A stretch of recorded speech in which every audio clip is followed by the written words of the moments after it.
So he has turned everything that happened on Tuesday into a rejection of, quote, culture war issues involving surgeries in which you're chopping minor children's body parts off, which he thinks that the opposition to that is a problem.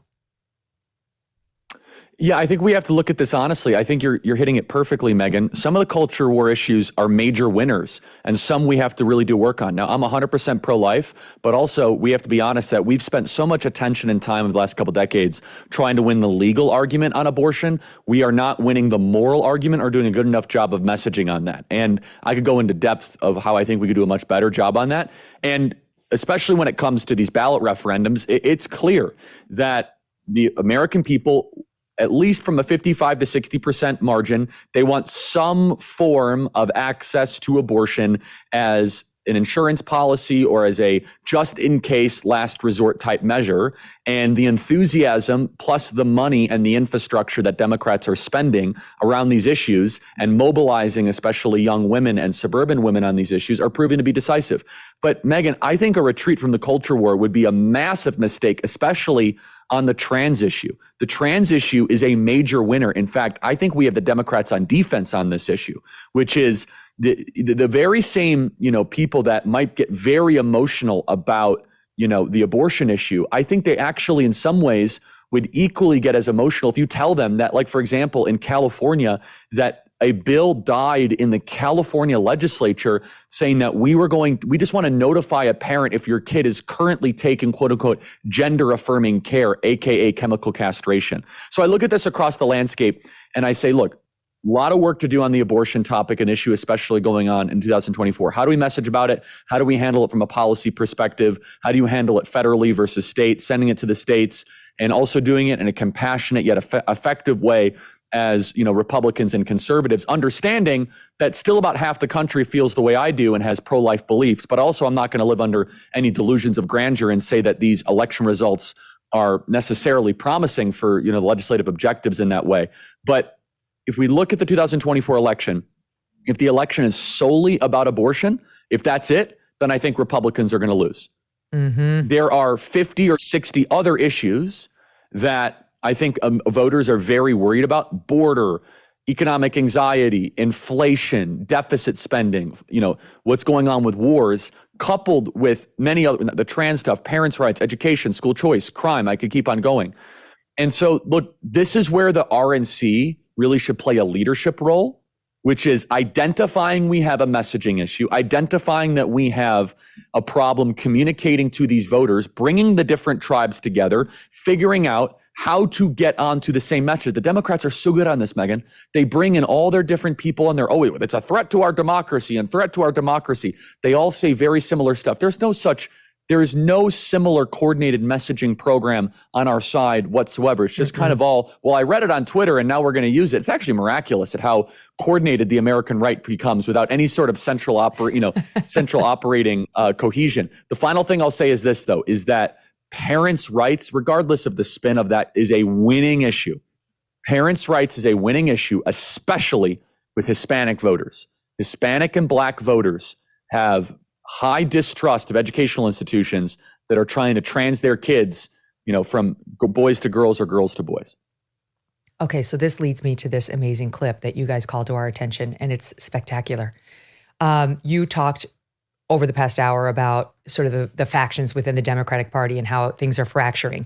And you just mentioned how there's a split, Muslim men, Muslims in general, not into the trans thing, nor are Hispanics, nor are Black men. I don't know that Black women are into it either, other than the super woke ones. I mean, I had Black friends when we were living in New York City who this was like their number one issue, and they were actively working to keep this shit out of the schools. It was a hardcore no for them, the trans stuff.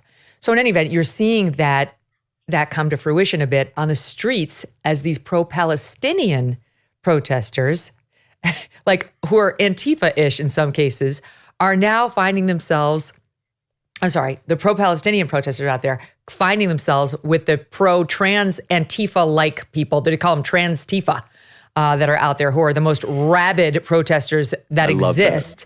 And this clip is absolute gold. Where did it happen, you guys? Do we know where this was from? It was in London. It was this Billboard Chris, I think it is. Billboard Chris. This is in London. Yeah, this is in London. Okay, so Billboard Chris is like a servant to humanity. This guy is amazing. He goes out there with his billboards, calling attention to what's being done to children.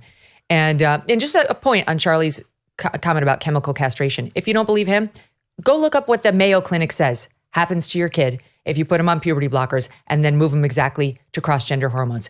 Go look up what the Mayo Clinic says on it. They back Charlie Kirk up, okay? So just stop with the censorship and the judgment. So Billboard Chris goes out there trying to call attention to this problem, as outlined by the Mayo Clinic and others, and he gets attacked, but he does it. He goes, it doesn't matter. He takes all the barbs and arrows, and in this particular instance, he was in the middle of some pro-Palestinian protesters, but then in comes what I think is Antifa, and watch the gold that ensues. This guy is trying to propagate anti-LGBTQ propaganda. He's trying to tell children that they are not allowed to be trans. Yeah, they know. Suck your mum, bro. You're black nail polish on as a man, my bro. Stop talking. You can't do that. So we don't agree with your faith. Thank you. What religion are you? What religion are you? Catholic. What are you then? What do you identify yourself as, something, my bro? What do you identify as? Go on. What do you identify as? He doesn't have a religion. What do you identify yourself as?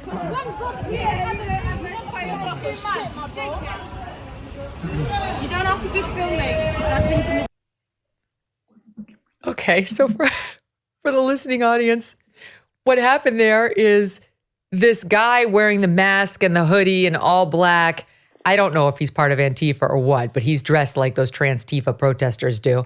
And he goes out there and he gets in Billboard Chris's face. He's upset because Billboard Chris is calling attention to the issue. And he tries to recruit these pro-Palestinian protesters who've got like the scarf on that we see and all these things. And he's like, he is drawing negative attention to the trans community. And they're like, right on, Billboard Chris. Team Billboard. Right. Well,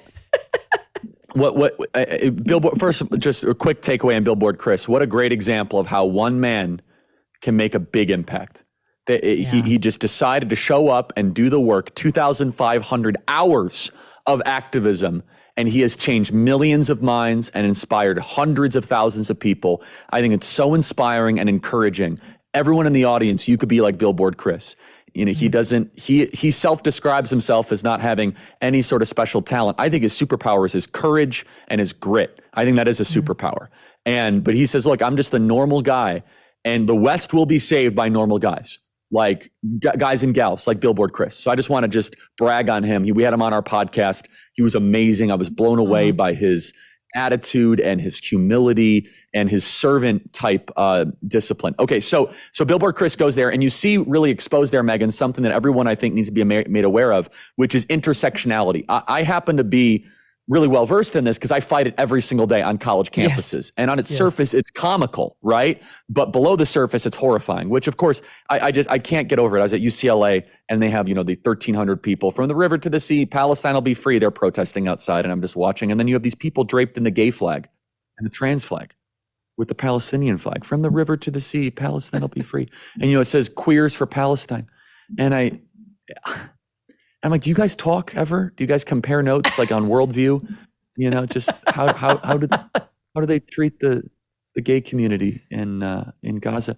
And again, that's the simple take, and that's important to expose. And that video shows it because they start fighting. It shows, by the way, how fragile their coalition is. Yeah, it shows the fault lines. And I can be honest, the right, we have a lot of problems. We're constantly debating our fault lines. We know where everyone stands. That person's a neocon and that person is that. It shows that we are the true ambassadors of free speech on our side because we're constantly arguing with one another.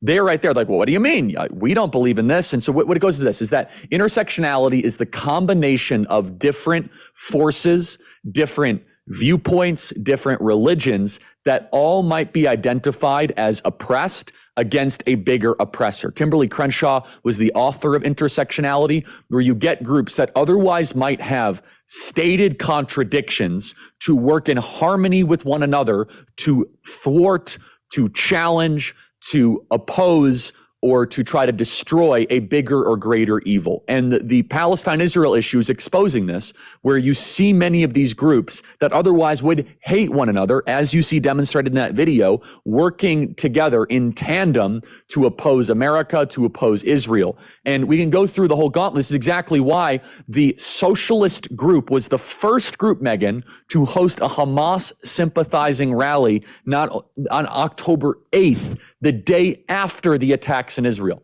A socialist group. What is a group that ostensibly is about workers' rights and unionization and, 1, 2, 3, F the bourgeoisie, and all about kind of Marxist liberation of the world working class and the workers of the world unite? Why are they the first group to host radical Muslims on the streets of New York saying some of those vile stuff that we still have documented in the last month, Megyn?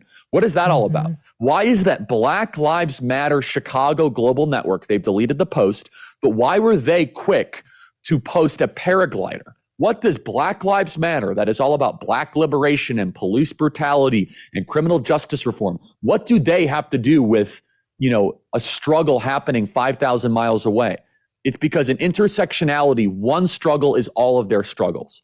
Their identity is going after the big Satan, the big oppressor. And they label that as colonialist Western civilization rooted in white supremacy. And they're willing to then combine forces under the guise of social justice liberation. Where we need to expose, what we need to do is more videos like that, is show that their army is built with warring tribes that temporarily have a détente to oppose us, when in reality, they hate each other. That there is the trans-Tifa and the Muslim groups, if they spoke for 1 minute, their coalition would completely fall apart. Yeah. After a crazy day of politics as usual, we all deserve an uplifting dose of plush perfection. And when I say plush perfection, I'm talking about the seriously soft, incredibly comfy cuddle blanket from Cozy Earth. Here's why you're going to be addicted to this thing and you're going to want to buy it for everybody come the holidays.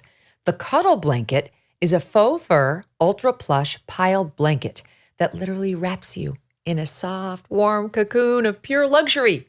You just wrap it around you and the stress of the day melts away. The cuddle blanket is generously sized so you can easily share that warmth with somebody else. And speaking of sharing, it is perfect, as I said, for gifting. The cuddle blanket is double-sided, perfectly weighted, like a warm, comforting hug. Even draped over your sofa or armchair, its neutral color and faux fur texture adds a touch of warmth to any space. Elevate your cozy moments with the cuddle blanket. Hurry, save 40% off the cuddle blanket right now. This offer will not last, so go to CozyEarth.com and enter my promo code Megyn for 40% off now. That's CozyEarth.com, promo code MEGYN. Hey, thanks so much for watching. If you like what you just saw, hit the subscribe button for more clips and full episodes.